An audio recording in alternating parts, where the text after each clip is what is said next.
大家，我是翠玲。今天我们要继续一起来美化我们的影片。大家应该都还记得，我们上一次已经学到怎样把一部影片的雏形剪出来。接下来关于音乐、字卡、字幕的设定，我们一步步来说。首先，我们上次谈到背景音乐和主画面的配合。但是背景音乐是从哪里来的呢？当然，我们一定要注意版权问题，不要让这件本来是为当地而做的好事变成违法的坏事。实际上要怎么做呢？其实非常简单，就是打开你的 YouTube， 在搜寻栏输入 Non-Copyright Music， 挑选自己觉得适合这部见证影片的音乐，然后打开 Google 搜寻 YouTube 转 MP3， 选择一个适合你使用的网站，复制刚才的 YouTube 网址，最后直接把转档后的档案放到资料夹，再从资料夹输入到威力导演软体就好啦。除了背景音乐之外呢，一些有趣的配合你说话内容的关键字、重点的音效，也可以有效的帮助我们抓住观众的注意力哦。比如说，如果你家养猫，那就放个喵喵叫的音效；说到你喜欢乐器，那就放一些乐器的声音。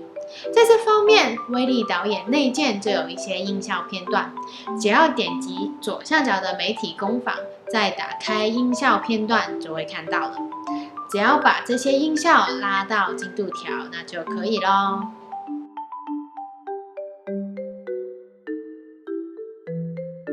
除了音效，字卡也是一个有趣的小工具，同样有着抓住观众注意力的功用。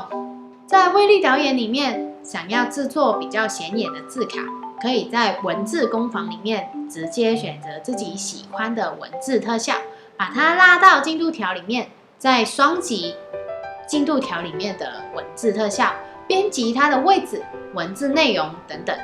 当然，我们可以随时调整文字特效出现的时长、位置，这些都是在剪辑途中可以轻松调整的。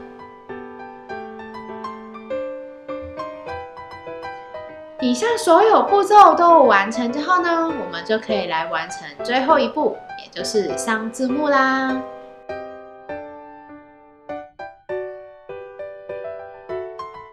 这一步非常简单，但又花的时间心力可能比较多。大家要记得自己传福音的最终目的，保持这样的热情，好坚持下去哦。要做上字幕的工作，我们一样先来到左上角的界面，点开字幕工坊，把进度条拉到最开始，然后按加入字幕，再继续播放影片。播放到你感觉适合的字幕长度的时候，按暂停，再按一次加入字幕，这样就会换到下一句话啦。然后可以打开你的文案逐字稿，把文字放进适用的字幕栏里面。建议各位同学一边复制文案的文字到字幕里，一边进入加入字幕的动作，避免中途出了什么差错，一下子就要调整所有的字幕位置哦。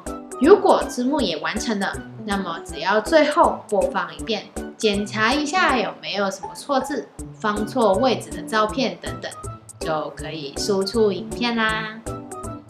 好了，各位同学们，看了这么多的教学，你是不是也心痒了呢？心动不如马上行动，现在就开始来制作你自己的见证影片吧。而我们的见证影片计划这边呢，教学已经完成了，接下来就会进入到学生实作的 part。到底大家会交出什么样的成果呢？请大家拭目以待。